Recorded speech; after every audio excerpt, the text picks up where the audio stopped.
I think I can start introducing Giovanni, and then Mike will give some information on the rules to have this talk without interruption or problems, how to make questions and the recording. So it's my pleasure to introduce Giovanni Muttoni, who is one of my colleagues of the Department of Earth Science of the University of Milano. And I'm very grateful that he has accepted to share his very deep knowledge on Permian paleogeography in these webinars of the Subcommission on Permian Stratigraphy that we have started last year, and we hope to continue to give. Giovanni started his career here in Milano in the late 80s. And his career started with a study of the Permian and Triassic succession of Greece. But then the late Professor Maurizio Gaetani decided it was time to set up a Paleomag lab in Milano, and that Giovanni was the best candidate to do this. So Giovanni went abroad. He went to Lamont, Columbia with Dennis Kent. Then he went to Zurich with Bill Lowry. And finally, a lab was set up in northern Italy, not really in Milano, but in northern Italy. And Giovanni developed his long career studying Paleomag, magnetostratigraphy from the Carboniferous to the Quaternary. And he also had a special focus on the Permian. And a few years ago, our department was recognized as an excellence in Italy, and Giovanni received funds to open and set a brand new lab in Milano, finally. And so we are looking forward to see the results of this new lab on Paleomag and stratigraphy now and in the next years. So before leaving the word and the talk to Giovanni, and I'm sure he will give a brilliant and very interesting talk, I leave Mike Stevenson to give you some advices on how to have this conference. And of course, I thank all of you, because there are many of you who are present now, and I'm very happy that the Permian Subcommission can provide this interesting talk. Mike? Thanks, Lucia. So just a few rules of engagement to start with. So if you wouldn't mind turning off your microphones, that would be great, because if you have the microphones on, we sometimes hear noise from the background of your room, which is distracting for the speaker. And at the end of the talk, we'll have questions. So please don't ask questions until the end of the talk. And if you want to ask a question, just go down to the reactions part and raise the hand like that. So I don't know if you're familiar with that. Probably most of you are. The reason why we do it that way is so that we can actually see, because sometimes you can't see everybody on the screen. So that's the first thing. Or you can also type questions in the, I think in the chat section. So if you want to type questions, you can do that as well, anytime you like, during the presentation. I hope you don't mind us recording. It's actually recording right now. So if you have any problems with this recording, can you raise your hand and explain and just indicate if you are uncomfortable with recordings. Okay, so it looks like everybody's happy. The other thing is we would like to take a photograph screenshot of the participants. So I hope nobody minds that either. It will just be a screenshot that we will use in the report that we do of the talk. Okay, and I suppose the last thing to say is if you're asking questions, if you're an English speaker or a very good English speaker, please speak slowly, because some of the people aren't native English speakers. So just speak slowly if you're asking questions. Okay, thanks very much. So I think Giovanni is going to talk for 45 minutes or so, and then we'll have questions at the end, verbal questions and questions in the chat. So I'll hand over to to Giovanni. Thank you. Thank you.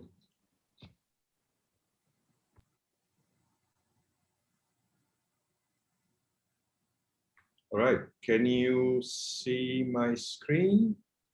Yes, yes.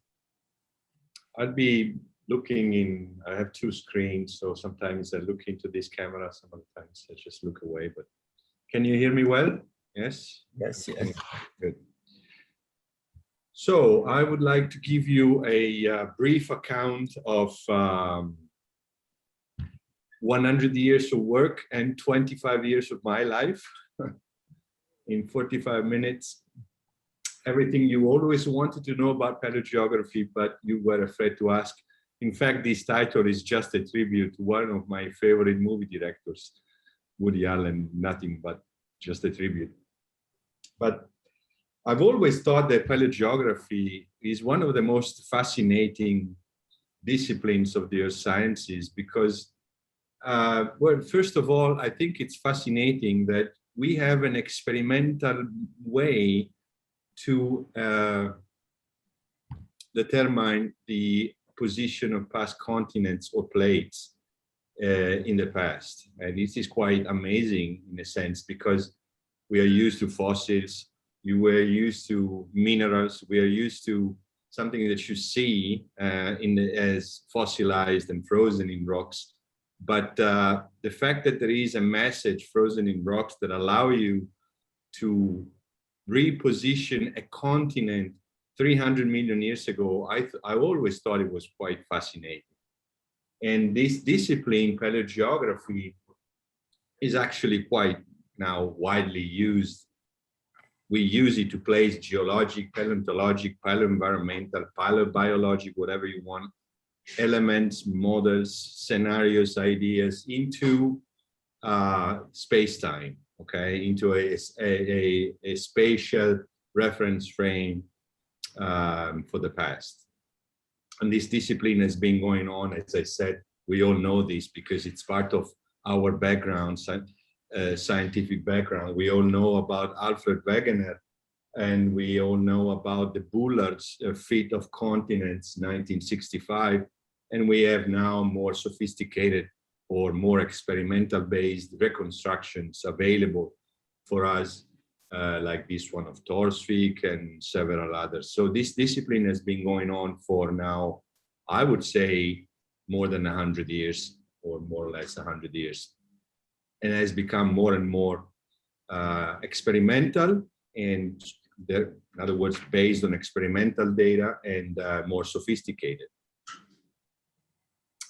Now, when we talk about paleogeography, what I would like to give you as a main message, I would like to give you my understanding of paleogeography in the sense I'm not talking much about debates. I will have a short, later on, we will have discussion about modern paleogeographic debates like Pangea B and these kind of things. But first of all, I would just to mention how to build a paleogeographic map, because sometimes I notice that paleogeographic maps are taken almost for granted. There are websites, there are papers, you can just take a map, put it in your paper, just do your stuff. And sometimes I think that maybe it's important to stress the complexity of the discipline, and therefore I will talk a little bit about what is a paleogeographic map? How do we make those maps? And there is nothing magic in it, although someone still refers to paleomagnetists as to paleomagicians. I hate that word because we measure a physical property of the matter, the rocks, and there is no magic in it. In fact, I'm sitting in the lab and there is a machine there that measuring the magnetization. So it's a experimental based discipline, but it's useful to remember a few important aspects on how we build geographic maps, paleogeographic maps. And when we talk about paleogeography, we essentially, just to make the story short, we have to make a choice. We want to do paleogeography in a paleomagnetic reference frame, or we want to do paleogeography in a hotspot reference frame. It's different.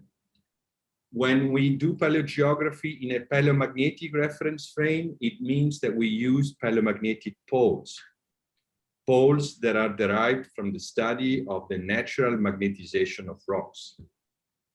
Those paleomagnetic poles, as we shall see later on, allow us to position continents back in the past with respect to the Earth's spin axis. So with respect to latitude and orientation, okay? So we can place Africa where it was with respect to lines of latitude, i.e. with respect to the Earth's spin axis and with the correct orientation. But as we all know, I think, paleomagnetism, so paleogeography in the paleomagnetic reference frame does not constrain longitude. We cannot place continents in longitude, okay? In absolute longitude, say 0 degrees, 90 degrees or whatever. Why do we want to know longitude? Well, some people deal, for example, with deep mantle dynamics, and they want to couple, they want to make reconstructions of the deep mantle with respect to the moving lithosphere, and therefore you need to have longitude as a constraint in order to couple the deep mantle with the lithosphere. But for us, like for what I do normally, I don't need to have a constraint on longitude. It's not that important. But if you want to have longitude fixed, or if you want to determine longitude, then you have to make reconstructions in the hotspot reference frame. And then you would actually use the geometry and ages of hotspot tracks. Okay, with using, like, for example, I don't know, the New England hotspot, the Reunion hotspot, they leave a trace. We know this diagram down here on the bottom right diagram, or even this one, they leave a trace. This trace made of volcanoes, volcanic activity, can be used to reposition plates back in the past. And in that way, you also have longitude determined. However, hotspots, well, we can reconstruct the position of plates using hotspots back to 130 million years ago.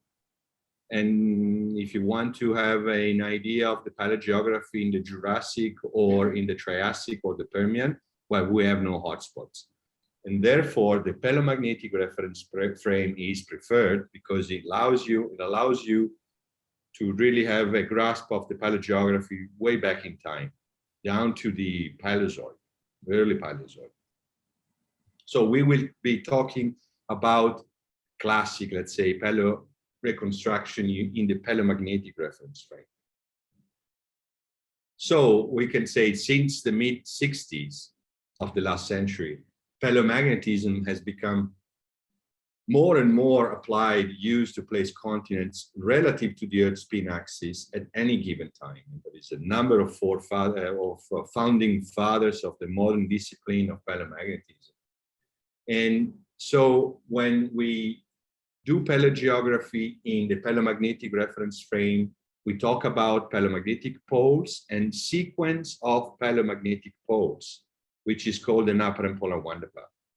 With an apparent polar wanderpath, which is an orderly sequence of mean superpoles, we can actually study the evolution of plate motion, of how continents move in time. And this is one of the main aspects of paleomagnetism and paleogeographic reconstructions using paleomagnetism. But it's not the only one, because when we do these kind of reconstructions using paleomagnetic poles, we also use data coming from the various signatures of the oceanic crust. In other words, we take advantage of so-called reconstruction poles and stage poles of rotation that derive from the marine magnetic anomalies of the present oceans back to 170 million years ago, and the fracture zones.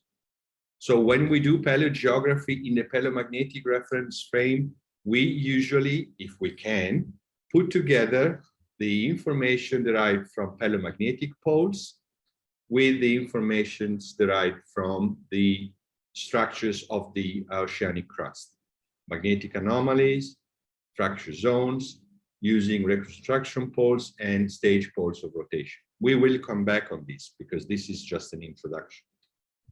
Now, talking about paleomagnetic poles, I don't want to spend too much on these because these are really the basics of geomagnetism and paleomagnetism. Nonetheless, it's nice to remember a few basic aspects. We have a magnetic field. The Earth has a magnetic field which is essentially dipolar. So it's a relatively simple geometry. Okay, here, this is a representation. It's kind of low res, I don't know why, but this is a representation of the isoclines of the geomagnetic field today. So those are lines of equal inclination of the lines of force of the geomagnetic field. And then you can, from this map, you can appreciate the simple geometry of the geomagnetic field, i.e. present day field. Simple geometry because we have only one equator, magnetic equator, which is the region of the Earth where the lines of force are horizontal, parallel to the Earth's surface. And we have only two poles where the lines of force are vertical, entering Earth or exiting Earth. Okay, so you can make a simple mathematical model of the geomagnetic field, and then you would end up having a model like this, which is called the geocentric incline dipole field model, which is a very simple representation of the observed geomagnetic field.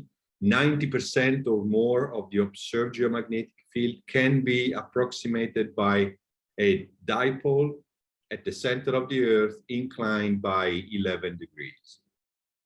Okay, and that would give you a mathematical representation of 90% or even more than 90% of the observed geomagnetic field. This is nice because it's telling us that the field, in spite of all the complexities, the non-dipole components and variability, etc., the basic structure of the field is, in spherical harmonic terms, a dipole.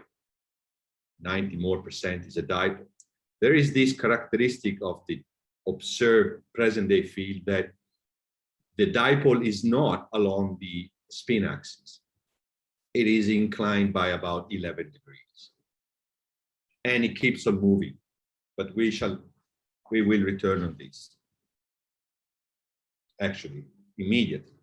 Now, the nice thing is that if you observe the geomagnetic field throughout the centuries and throughout the millennia, then you observe a very interesting motion that this geomagnetic dipole field has.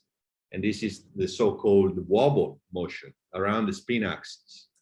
Okay, here, this is a polar projection, so the North Pole. And those are different positions of the geomagnetic North Pole throughout the centuries, say from 200 AC, 700, 800, 1000, okay, down to present day. And then you can observe a very interesting distribution of geomagnetic North Poles that have the tendency of moving around the spin axis. The spin axis is, by definition, the point on the planet that points at the North Star in present-day precessional coordinates. So that would be the center of the projection, okay? So what does that mean? It means that if you observe the geomagnetic field throughout the centuries, throughout the millennia, at least 1 to the 3 year time scale, millennia time scale, then you are really looking at the spin axis. You define the true North Pole, because if you take the statistical average of all these geomagnetic observations, then you would end up having as a mean essentially the North Pole, the rotation axis. And this is very important because it's telling us that if we measure the magnetization of rocks and those rocks contain a bulk average orientation that is actually, it averages out the secular variation, then we see the paleo-magnetic pole. We see a time average paleo-magnetic pole, which coincides with the spin axis. And this is important because we get to this model, which is much simpler. This is the so-called geocentric axial dipole model, which is the base for paleogeography, because it's actually telling us that if we have a mean to make observations, say, frozen in the rocks, magnetizations frozen in the rocks, that average out the secular variation, the wobble motion, then our paleo-magnetic pole measured in these rocks is actually an approximation of the true North Pole of the spin axis. So the 11-degree difference goes away, and the geometry of the time averaged magnetic field is axial, central, and axial. It's a geocentric axial dipole with a very simple geometry. The North magnetic pole now coincides with the spin axis, with the North geographic pole. A South magnetic pole coincides with the South Pole. The equator, where the lines of force of the gap field are horizontal, corresponds to the equator, to the geographic equator, to the celestial equator. And more importantly, this geometry, simple geometry, can be translated in the so-called fundamental equation of paleo-magnetism, which relates the inclination of the lines of, with the inclination of the lines of force of this time averaged dipole field with latitude, okay, in a simple way. That means is that if we can, again, have an estimate of the paleo-magnetic inclination frozen in rocks, that is time average, that is a bulk average inclination measured in rocks that is actually averaging out the secular variation, then we can link that inclination to absolute paleolatitude. That's why we can say that the, I don't know, the Buchenstein limestones of the Dolomites, where I took 200 samples in 2 million years of deposition, I can just wrap them up and produce a pole, and that would be certainly time averaged because I've been sampling more than 1-2 million years of rocks. And those at that pole and the inclination of the magnetization that defines that pole tells me about the latitude of deposition of the Buchenstein beds, okay? According to this formula, because I am sure enough that I'm looking at the geocentric axial dipole field model. So I think this is important. Maybe I wasn't clear in each aspect or in every aspect that I've been trying to tell you now, but the important thing is that we try to make things as simple as we can, and there is grounds to do that. In the end, the field is the field, the magnetic field that we use in paleo-magnetism is most of the times a time average, very simple dipole field with the axial parallel to the Earth's spin axis. So when, and I hope this is clear enough. Now, having said that, I would like to say that, okay, This is theory. But then how do we get a good paleo-magnetic pole? A pole that allows us to estimate paleolatitude and allows us to place continents back in time. Well, there is a lot of field work and lab work. And I insist on this because this is a discipline that has become more and more experimental based. And has become more and more complex because, like any other discipline, like geochemistry, for example, or any other discipline that involves experimental measurements, there are issues and errors and all sorts of problems that have to be overcome in order to produce something that may be considered a reliable paleo pole and therefore used for paleo reconstructions. So this is just a slide that shows you that in order to produce a reliable paleomagnetic pole, we need to go in the field. We are geologists, first of all. We need to go in the field. We need to have a grasp of what is a rock in the field, which is, again, not to be taken for granted, especially if you deal with sedimentary rocks, like I do a lot of magnetostratigraphy, and then you have to choose the right section.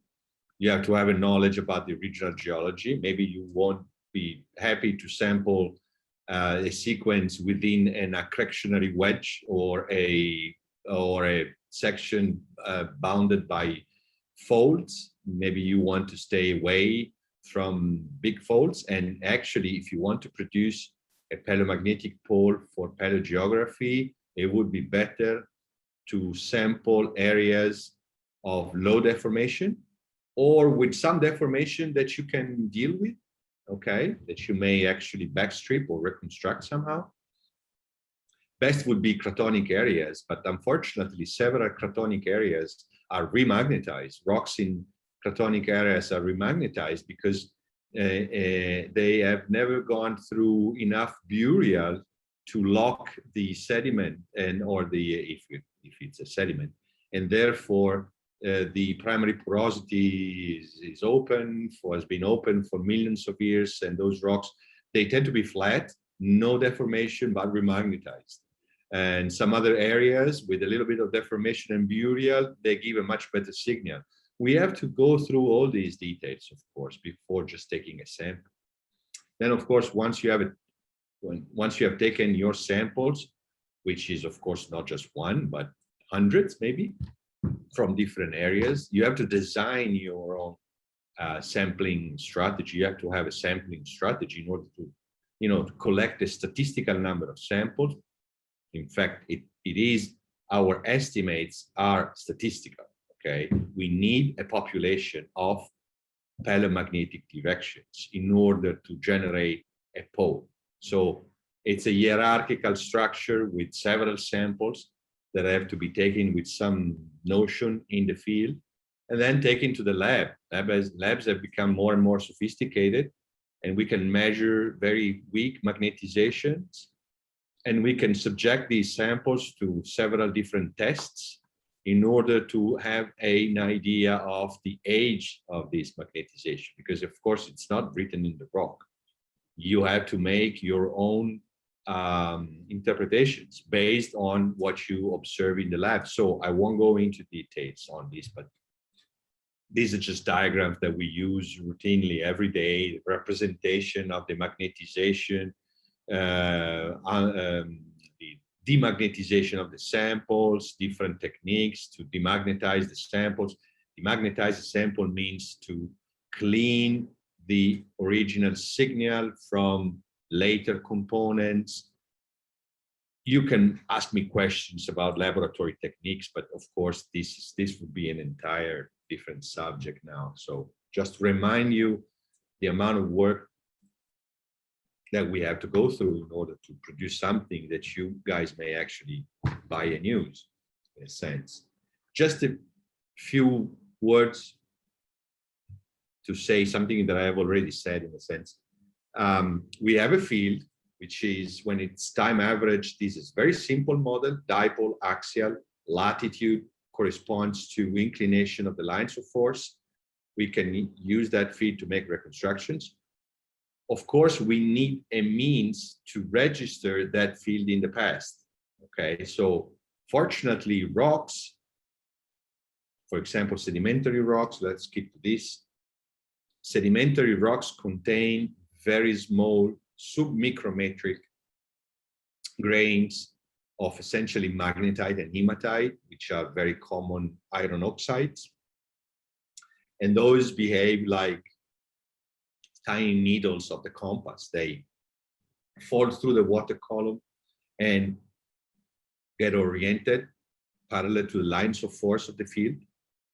And then eventually, if we are lucky enough, these are incorporated in the sediment and locked in as a fossil magnetization parallel to the lines of force of the field at the time of sediment deposition. This is valid for magnetic grains of detrital origin, wind-blown dust, PM10 now they call it, or PM2.5, blown by the wind, by the trade winds in the middle of the ocean, for example. But it is also valid for the so-called magnetotactic bacteria, which are tiny submicrometric crystals of magnetite produced by bacteria at the sea bottom. And they are very common. They've been discovered not, I mean, as a they've been discovered as a contributor to the rock magnetization not long ago, but they are quite common, and they produce a very stable remnants, magnetic remnants in the sediments. In fact, several, like for example, deep sea facies, like the Maiolica, for example, the Scaglia facies, those deep sea limestones, they contain magnetotactic bacteria. The magnetization is not detrital, it is biogenic, and it's very stable, very nice. We also can use lava flows to produce lava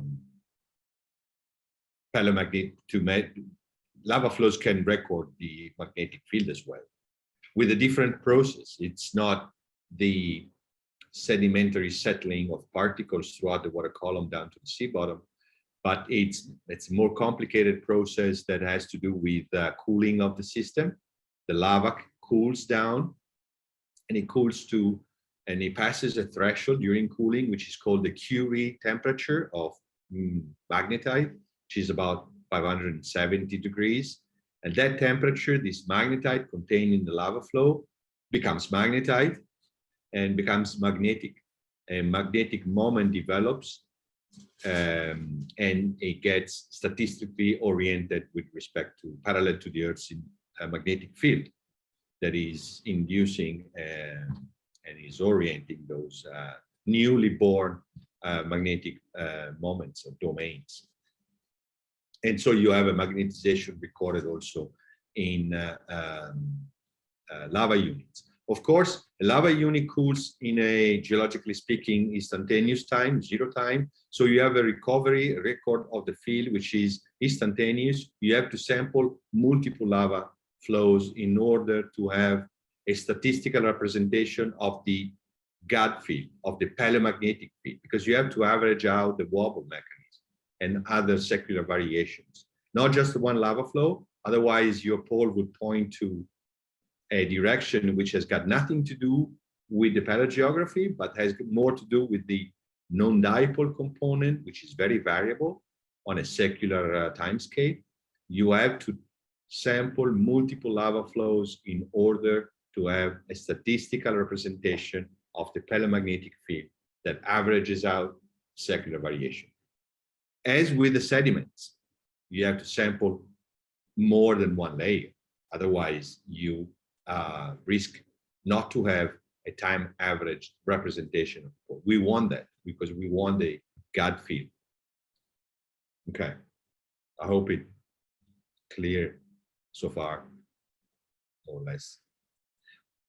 I have made a video here of the Palomag lab that we have now in the University of Milan. In fact, we have a lab here, and then we have the other lab a couple of 100 kilometers from here, which is the historical lab that we've been using for decades.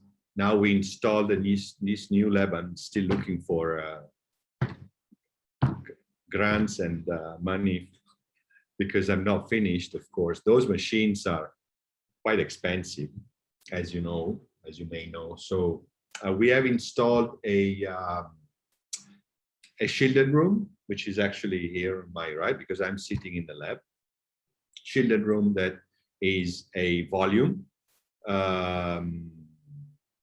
that protects the measurements that are made inside from external contaminations or disturbances created by the present day field. In fact, I'm sitting in a building which belongs to the University of Milan, but upstairs they have huge magnets because they do weird things with the superconducting magnets, and they produce gigantic fields, physicists. And therefore I'm here in the basement and I try to keep away from them because they produce those gigantic fields. This is not good for me. And so we built this shielded room where we place the magnetometer in order to create this healthy environment, I mean, for paramagnetism, where to measure those very weak magnetizations. And then we have another, upstairs, we have a brand new vibrating sample magnetometer, which is this one on the right. And we use it to characterize the physical properties of the samples of the magnetic grains, okay? Because any paramagnetic study has to go through cleaning of the signal in order to have stable components from which to derive those poles. And then we also have to characterize the minerals, which mineral carries what. Let's see if the video starts. So we actually here in the lab, that's the shielded room. Those are my physicist friends upstairs. Thank you.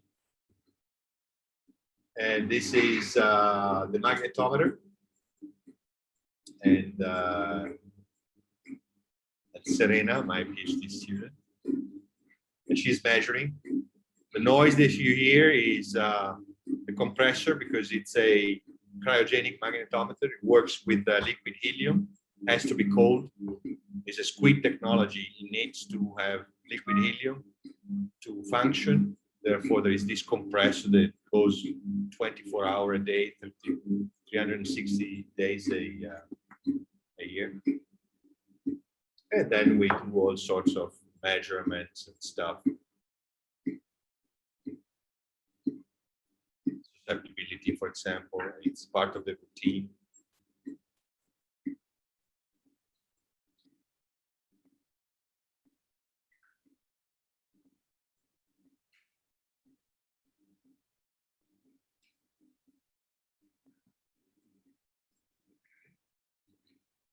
All right. Now, the nice thing is that when you measure the magnetization in rocks the way I just showed you, and if you're good enough, you took samples from different locations on our planet. For example, you have been measuring the magnetization of rocks coming from, for example, deep sea sediments from the southern hemisphere to the northern hemisphere across the equator. Then you end up having a nice confirmation of the geocentric axial dipole moment, field model, because this is actual experimental evidence. So those are experimental determinations of the inclination of the magnetic remnants in rocks from deep sea sediments coming from the southern hemisphere down here, across the equator, different locations, into the northern hemisphere. They all plot very nicely on the so-called GAD model. This line, red line, is the variation of polar latitude with inclination predicted by the geocentric axial dipole model. What does that mean? It means that it works. We have an experimental proof that the geocentric axial dipole model is actually working, because all those sediments which register the palemagnetic direction time averaged, they plot on the function that derives directly from the GAD model, which means that really when we measure a time averaged palemagnetic inclination, we have an estimate of the paleolatitude, for example. So if we measure the time averaged palemagnetic inclination of neogene sediments from with the inclination of 60 degrees, okay, then we know that those sediments formed at about 40 degrees latitude north in the past. I think this is nice experimental evidence that the model works. There are problems. I'm not hiding. We are actually facing issues and problems every day. Why a component is good or not. The cleaning worked or not. The experiments we conducted were made correctly, or did we make mistakes, or we being careless? And so problems are like a part of our life. There is one particular issue that came out in the last 15 years or so. We noticed that sometimes the inclination of the magnetic remanence in sediments does not faithfully record the inclination of the lines of force of the field, because those grains are so small that they tend to stick on larger grains at the ocean bottom, and they sit and they produce a so-called inclination error. Okay, this is a typical representation of what I'm trying to see. Those are grains that fall. They are parallel to the lines of force of the field as they fall through the water column. But when they touch ground, they sit, especially if they have like a shape, like a flat shape. They tend to sit. Remember that those are very small grains, so they really interact a lot with the morphology of the surface. For them, a sun grain is like Mount Everest, because those are micromatrix grains. So there is a lot of Brownian motion and complexity when they actually touch ground. And sometimes they tend to underestimate the angle of inclination. It underestimates. So paleolatitudes tend to be underestimated. Okay, we get a number, an inclination value from the remanence, from the measurements, that is actually low, too low with respect to the original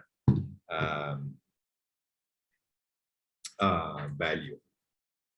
Not going into details now, but fortunately, some clever guys developed statistical and also experimental methods to correct for this problem, the inclination shallow. So we can now produce poles that are corrected for the inclination shallowing issues, which is not always present. It depends.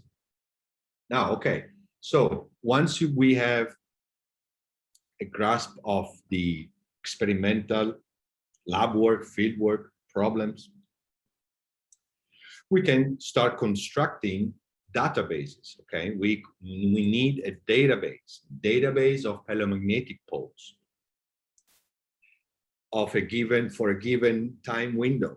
Okay, those palemagnetic poles have to come from well-dated igneous rocks or sedimentary rocks, well-dated and corrected for inclination shallowing.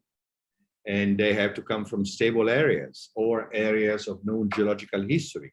So we need to have not just one observation, we need a database to make a superpole that will be eventually part of the apparent polar wonder curve. Okay, this is important to remember. It's not just one observation, it's a cluster of studies that form an apparent polar wonder curve. So we need, after we derived a pole, we need to put this pole together with these friend poles from that time period, from different plates, from different areas of the world. We need to construct a database, like any other database. So palemagnetic study should contain a list of poles used to make the apparent polar wonder path. Now, this is an example from Kent and Irving, 2010, different poles of different ages throughout the Cenozoic and back to the Triassic, different locations, different authors. Those have to be selected according to some criteria, and a database has to be constructed. Just to give you this important information that there is statistical work behind. Once you have a database, then you can run a sliding window type of averaging. So suppose you wrap up all the palamagnetic poles in windows of 20 million years, and then you slide this window by 10 million years, and then you produce an average, a super average. Okay, so all poles, all palamagnetic poles from 160 to 180, they would make a single super pole at 170 plus or minus 10, and then you slide a window, and then you slide it again, slide it again. So in this way, you produce an apparent polar wonder path, which is the result of a sequence of palamagnetic poles that have been averaged in, for example, windows of 20 million years sliding by 10. And then you have a smaller table like this one, and still from Kent and Irving. And those are the magic, no magic, I don't like it, super poles that can be plotted as apparent polar wonder curves. And those are the ones used for paleogeography, to reconstruct plates back in the past. And you can see in the table, for example, N stands for the number of individual entries that define the total average. Okay, so just to give you this example, this apparent polar wonder curve is built on the process that I just described before, this sliding window process of averaging single entries. Now, once we have a superpole and a sequence of superpoles, like an apparent polar wonder path, we can use it to make reconstructions. And how do you do that? Well, this is the easy part, because all you have to do is to find the Euler rotation on the equator, very easy, that brings the pole and the plate, brings the pole on the rotation axis. Okay, here you have on the left, North America in present-day coordinates and the palamagnetic pole. All you have to do is just bring the pole with a rotation, with an Euler rotation, bring the palamagnetic pole on the rotation axis, and the plate goes after it because it's attached to the plate. And then you place, in this way, North America with respect to the spin axis back in the Cretaceous, whatever Cretaceous, 90 million years ago, okay? Depending on the pole of the apparent polar wonder path I've used, okay? And you can do this exercise as many times as you want for as many poles that you have in the curve. On the right, we have an apparent polar wonder curve. You can do that through time. And that's basically palamagnetic-based paleogeography. Then, however, we can add more information to that, because we can use, as I said at the beginning, we can use information from the various features of the oceanic crust, present-day oceanic crust, which goes back to about 170 or so million years. What do we have here? Well, we have, for example, magnetic anomalies, which is again part of palamagnetism, okay, the magnetization of the oceanic crust. We know that those magnetic anomalies, they run parallel to the ridge axis, and they can be used to reconstruct the position of continents with respect to one another, not with respect to the spin axis, because that's palamagnetic poles story, but with respect to one another, yes. We just have to find the Euler rotation that puts one magnetic anomaly on top of the other. We close the ocean, like in a progressive fashion. And in that case, we talk about reconstruction poles. Reconstruction poles from magnetic anomalies allow us to put one plate, for example, Africa with respect to North America back in time. from present day to the black spur magnetic anomaly at 170 million years from present. Or we can also use stage poles that are similar somehow, but they are derived from the fracture zones. In any case, this is a representation from Klitgor and Schouten, 1986, of the history of opening or closing, depending on which way you go, of the Central Atlantic, seen from the reconstruction poles from marine magnetic anomalies. Pay attention, because some people don't pay attention to that. This is not paleogeography sensu stricto, because North America, you notice, North America never changes, okay? This is the Middle Jurassic paleoreconstruction. This is the Blake Spur. This is anomaly M21. This is anomaly M10. North America does not move. What does that mean? Well, it means that we are not rotating continents with respect to the spin axis. We're just rotating Africa with respect to North America. North America is kept fixed, and we are rotating Africa with respect to North America using Euler rotation from marine magnetic anomalies. Okay, so this is a nice way to analyze the opening of an ocean, but it's not paleogeography sensu stricto, because those continents are not placed with respect to lines of latitude, not placed with respect to the spin axis. One continent fixed and the other one moves around it, okay? By opening and closing oceans using magnetic anomalies or fracture zones. But those are important because we can actually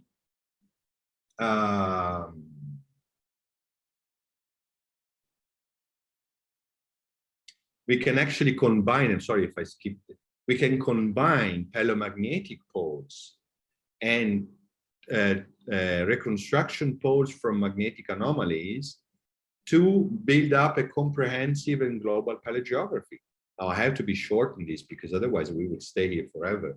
But with a collection of reliable time average paleomagnetic poles and a set of reconstruction poles from marine magnetic anomalies, we can play around and we can make paleogeographic reconstructions. Of course, for example, we don't have reconstruction poles from marine magnetic anomalies prior to 170 million years. So for the Permian, we don't have those. Still, we can do paleogeography.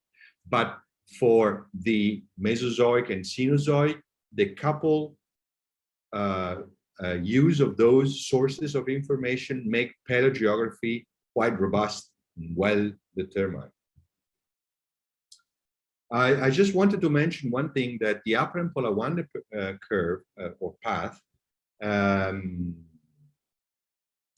registers the motion, two types of motion. One is the classic motion of the lithosphere, and the other one is called true polar wonder motion, which is the motion of the entire mantle with respect to the spin axis. Okay, sometimes, as we know, not just plates move around in a normal plate tectonics fashion, moving away, apart one from another and with respect to the spin axis, but sometimes the entire planet does this, like a readjustment with respect to the fixed axis of rotation. This is called true polar wonder.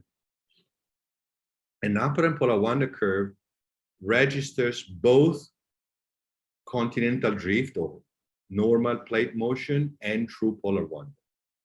Okay, both of them. And this is good because actually true polar wonder is quite common, more common than what we thought.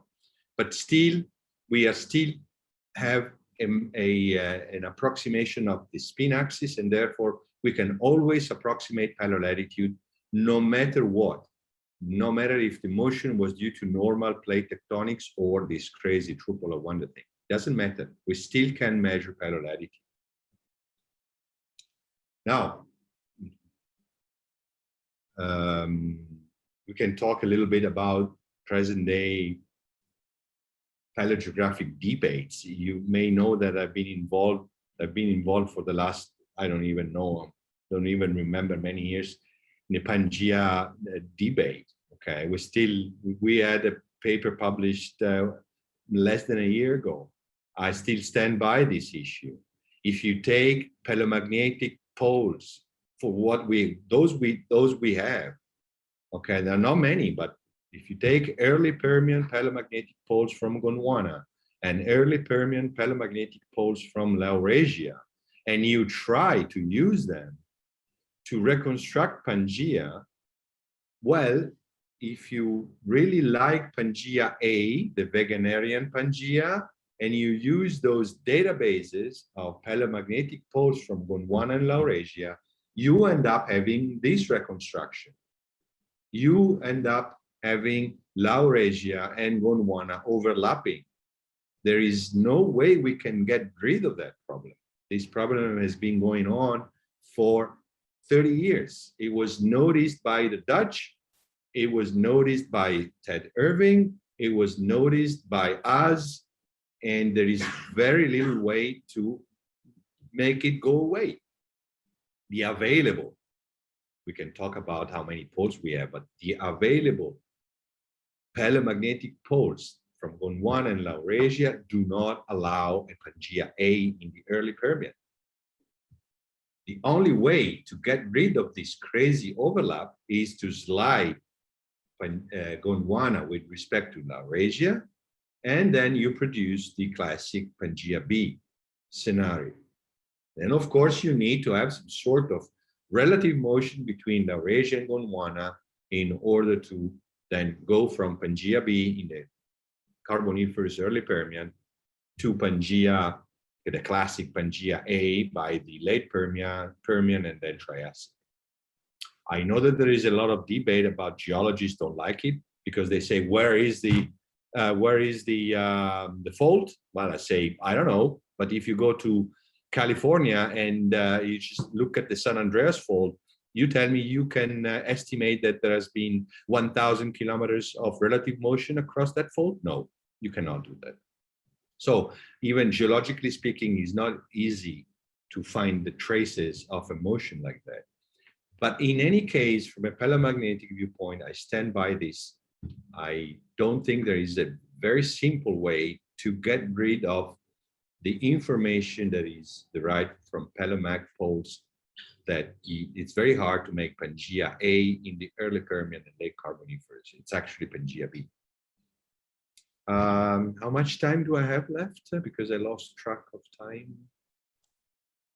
For the Permian, you can have... No, time on my talk. See. For the to talk about the Permian, you can go. It's very interesting, Pangea A and Pangea B. So I think you can go. You can go. Well, okay, but yeah. Well, 15 minutes. I didn't want to. Let me go back to the Permian. Let me just continue because I just wanted to talk about another more recent debate that I know has got little to do with the Permian, but just to give you another example of paleogeography. Then we come back to the Permian. There's this other very recent paleogeographic debate that concerns, for example, the paleogeography of the Jurassic, which is another crazy time, especially the late Jurassic.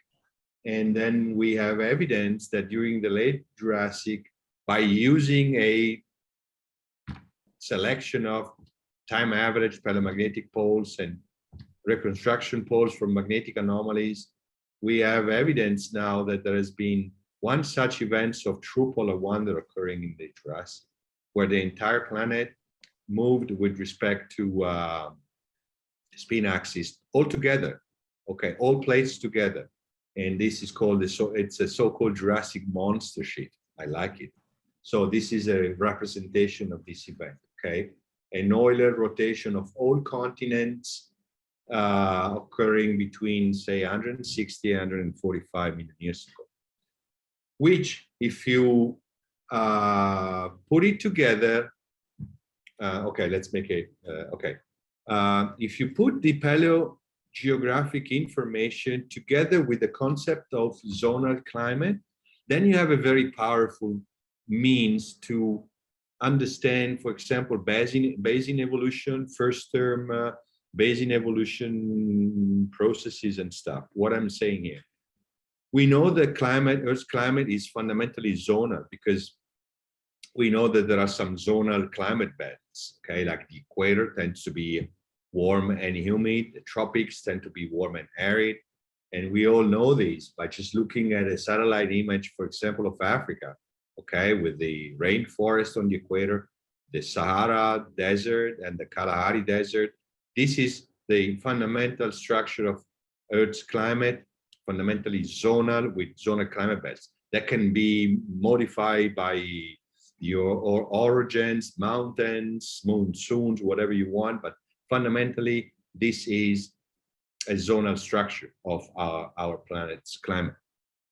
Now, this zonal structure is actually stable at very different CO2 levels. That means that even if you change, for example, greenhouse gases in the atmosphere, that's been proved that this climate zonality is resilient, it's stable. And this has been proved by, for example, Shukuru Manabe. Shukuru Manabe, ladies and gentlemen, is the Nobel Prize winner for Physics 2021. He's 90 years old now. He's the only Nobel Prize winner for physics that explicitly mentioned geology in his career. He says the analysis of deep sea sediments and other stuff allowed us to make paleoclimatological models. I really like the fact that finally someone dealing with the earth sciences has been recognized in the Nobel Prize community. Anyway, Shukuru Manabe with Kirk Bryan show that this climate zonality is really part of the system. It doesn't go away, even if you go with to up to 3,000 ppm of carbon dioxide, meaning that the equator stays warm and humid and the tropics warm and arid.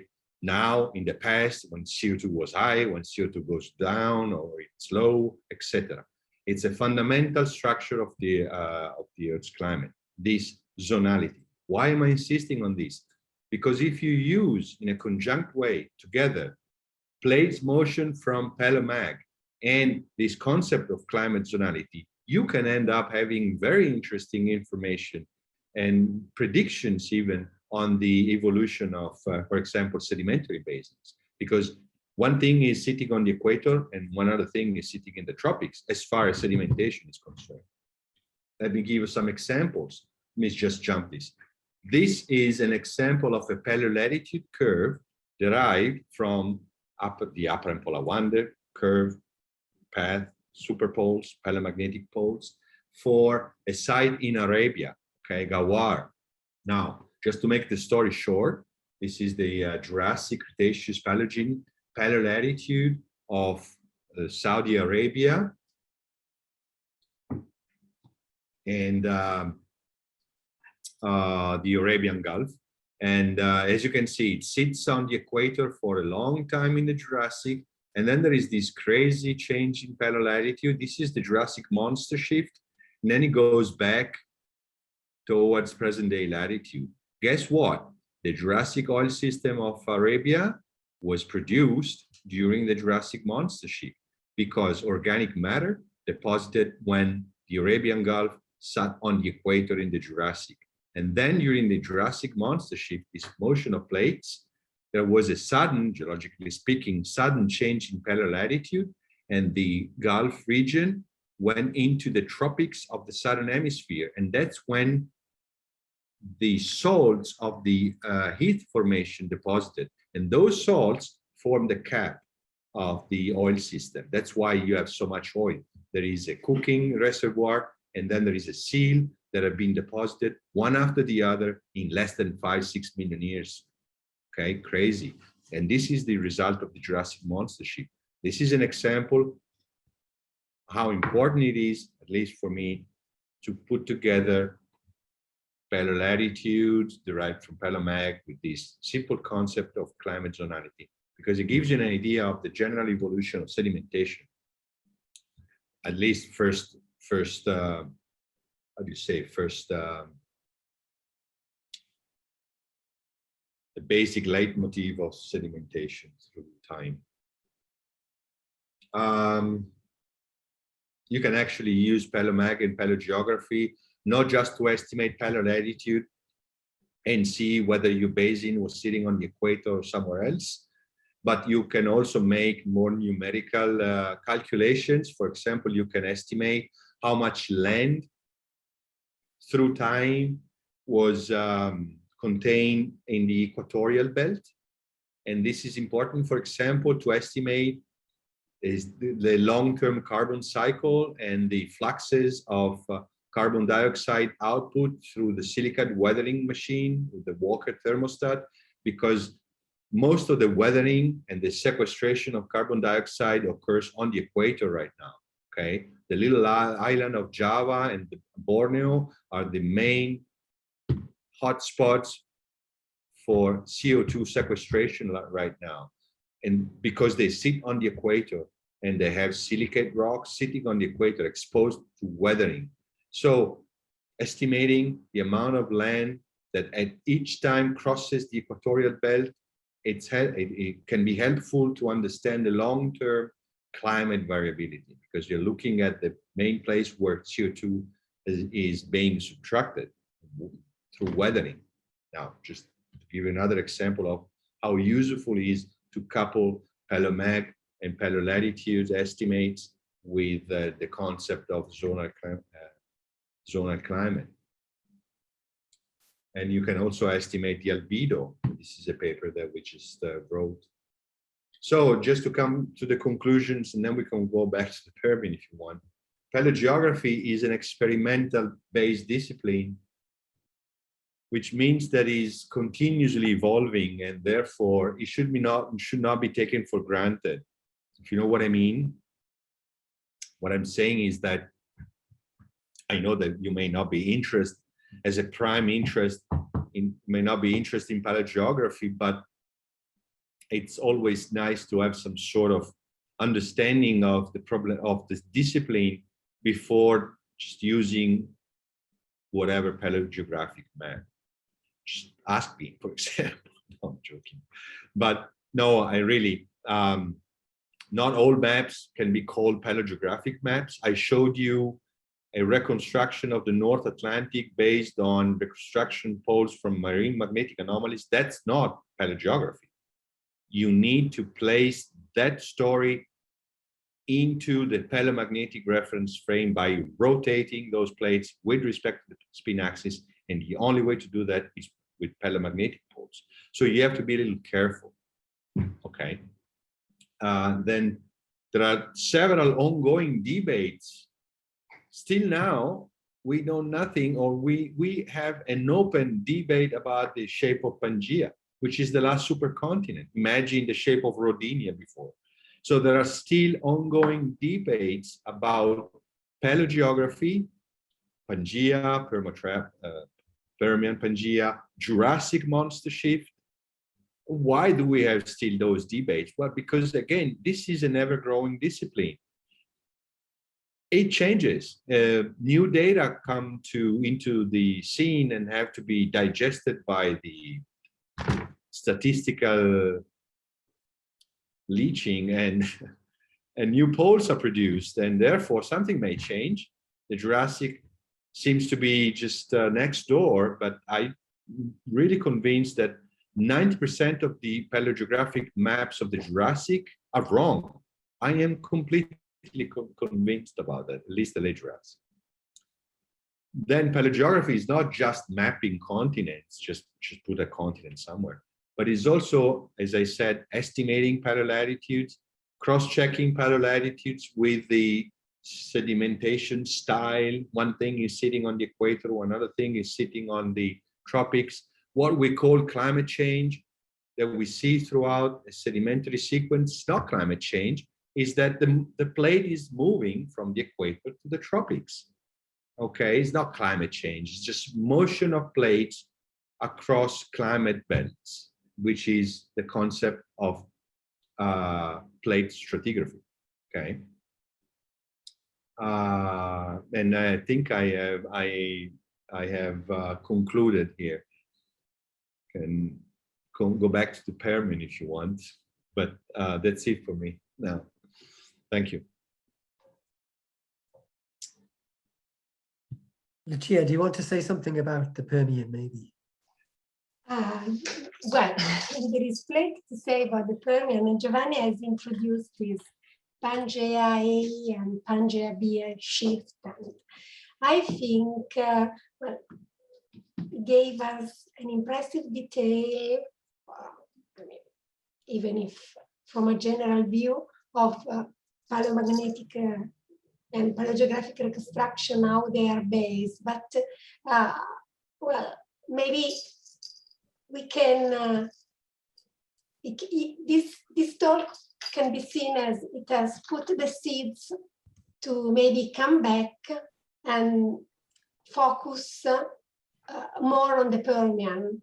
Maybe now, not now because it's very late, but I would like to invite Giovanni to maybe come back for a shorter webinar, starting from this topic, Pangea B versus Pangea A, because it's very, very important. Now we know everything about, not everything, but we know enough about Palomag and how we test the pole and test data and what we need. And so, I mean, doing this now probably is too late, but maybe we can think of a second time, starting from this and having a discussion on the Permian, now that he has provided with this very, very interesting information and has opened our mind to Palomag.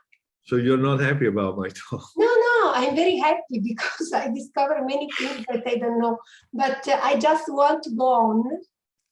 I think this is a starting point for something very, very interesting that we can discuss on the Permian. So I'm very happy and I would like to continue. Well, maybe not now because it's late, but I would like to ask you to discuss when and to come back and you start from there, like, come che si dice, una serie a puntate? I don't know in English, but of course Giovanni understands what it is. Series. A second series, una puntata, no, series non è una puntata. A second TV show, Giovanni TV show. No, can I say something? Just yes, of course, I am available as many times as you want. But okay, there are just a couple of things that I would like to say about this. I don't have to convince you, of course. You are entitled of your own opinions. And therefore, what I'm saying is that if you have paleogeographic data that you want to plot, like bioprovinces or the distribution of climate sensitive fishes, whatever, you can test both options, because I know that the literature is we have this Pangea B hypothesis, but the majority of the whatever Permian Variscan geologists, they still favor plain old Pangea A. I know that. So what I'm saying is that this issue, just leave it to us, in the sense that this debate has been going on for the last 20 years, and there is no, it's very hard to resolve it. I don't even see how to resolve it, because all we have to do is produce more data. But then you come to a limit, because the amount of, say, early Permian reliable rocks or can be studied from Gondwana, they are not endless. We got them. So we can go back and restudy the ignimbrites from Morocco. We can go back and study whatever Duica formation in South Africa, or the Dolomites, because we use data from Adria, from the Dolomites. But, and this is one of the critics that we have been exposed to a number of times, Adria is not stable. It's not stable Africa. We know that there are some issues around, like a few mountain chains around. But in any case, even if you neglect data from Adria, you still have the problem. You still have Pangea B. If you would mind having a look at this last paper we published in 2020, we discussed that. With or without Adria. You don't like Adria because Adria is too complicated. Well, and the Dolomites are too complicated, fine. But still, if you take those data out from the database and you just use data from Gondwana, so you import pellopods from Australia, you use pellopods from Sudan, you use pellopods from Morocco, and you put those things together, you still have, and you compare those pods with the Laurasia pod, you still have Pangea, the issue, the misfit issue that leads you to Pangea B. So,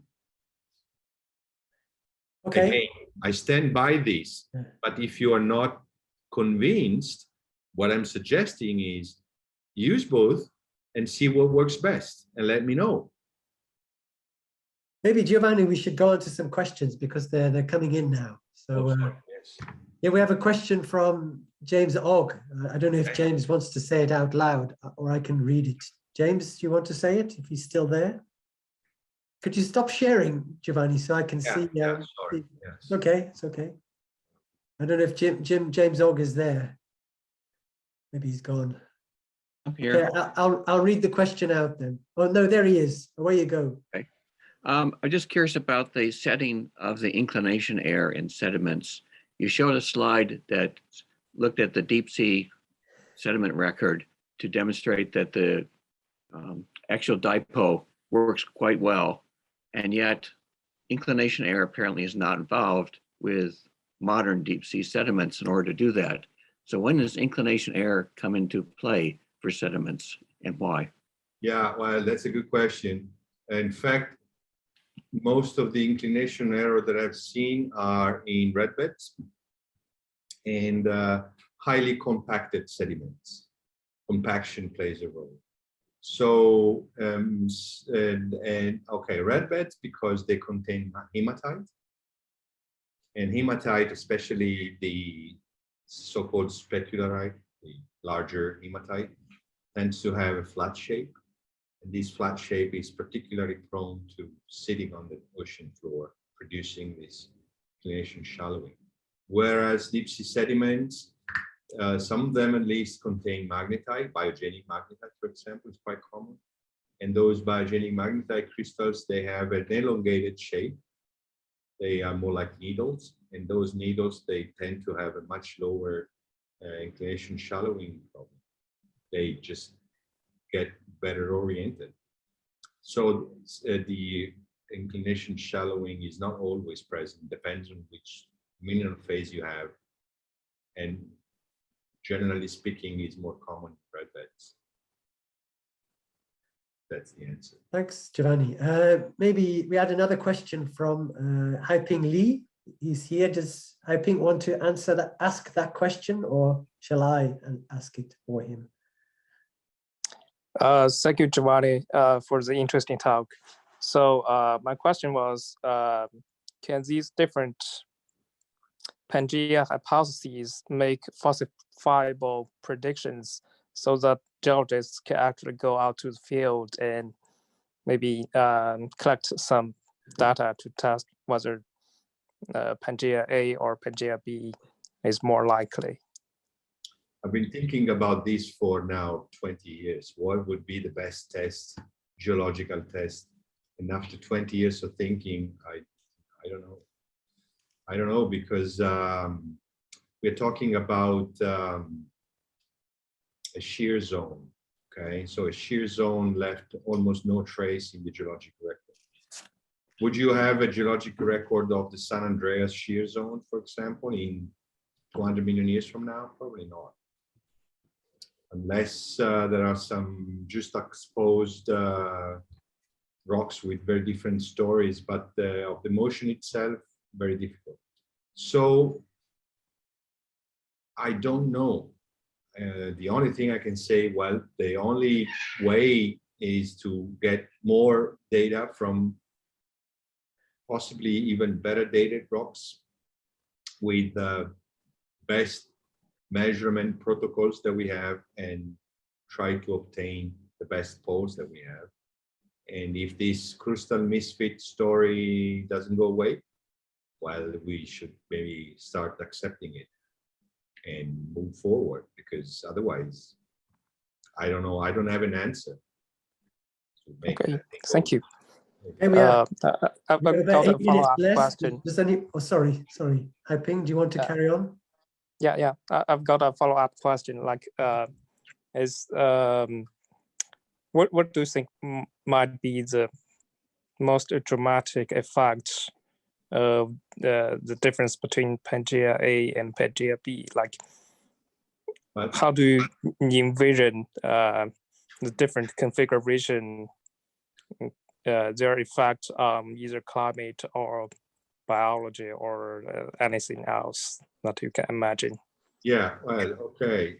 From a latitude viewpoint, there is not much difference, because latitude-wise, there is not much difference between the two configurations, because it's just Gondwana placed to the east relative to Laurasia or north, but it's an east-west motion. So there is not much difference in latitude, I would say. Of course, there is a lot of difference, for example, for just checking one thing. I would say that there should be a difference between Western Tethys bioprovinces that should be more linked to Ural bioprovinces in a Pangea B configuration, because in a Pangea B configuration, you have Adria, Iran attached to Arabia, and all the future Cimmerian units that are more in longitude, relative longitude, underneath, let's say, the Urals and Eastern Europe. I'm not sure if you follow what I'm saying. In a Pangea A set configuration, it's more close. Those Cimmerian elements, Western Tethys elements, are more Central European, if not even Central Atlantic related, or even close to Greenland than to the Urals, just to give you an idea. So that would be the first thing to look at. I think Lucia has a question. And I'm sorry to interrupt. Same thing on the other side of Gondwana, because in a Pangea B, you should have bioprovinces, for example, of South America, more linked with Central North America bioprovinces, if there are any. In a Pangea A, you are more closer to what you have to look up. Okay, if you want to ask a question, don't forget to put your hand up, either a digital hand or you can use your real hand. So Lucia has a question. No, not a question, but a comment, which starts from this question of Haiping Li. And this is what, well, Giovanni has explained what we have seen now when we worked together on this migration between the Urals and Cimmerian or Perigondwana, let's say, before the opening of the Neo-Tethys. And it's true that with Pangea B, many things can be explained about faunal affinities. This is clear. And I want to suggest, sorry that I keep coming back, Giovanni, on this, but I think we have to do a second series. Lorenzo said that what we call in Italian puntata is series in English. So a second series to start from this, and maybe you prepare second episode. It's not second series. episode. Episodes, okay. A second episode. So we start with different paleogeographic reconstruction, the Pangea B model and the classical Pangea A through Permian model, and we compare our data more in a discussion way, maybe, than just a talk and question. Because I think this, now we are prepared, after the talk you gave, we are prepared to go deeper in this and to use the right paleogeographic basis when we talk of the Permian. So, or at least be open to different options, including the ones been suggested to the last one. Yes, no, definitely. Any other comments or questions? Lorenzo, hi. Yeah, Just a couple, but very short otherwise.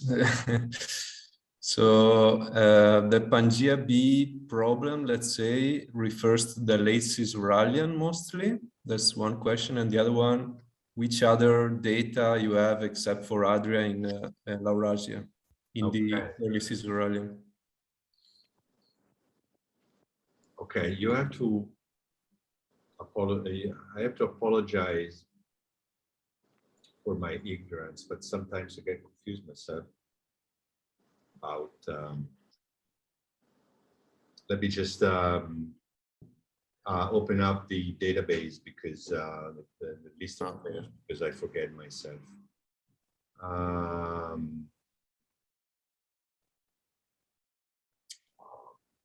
Just 1 second. So I saw in your figure that is in 280 million years, the main problem, let's say. Okay, no, we The have overlapping. no, it's also in the late Carboniferous, not just the early Permian, which is actually nice and interesting at least. Okay, so we have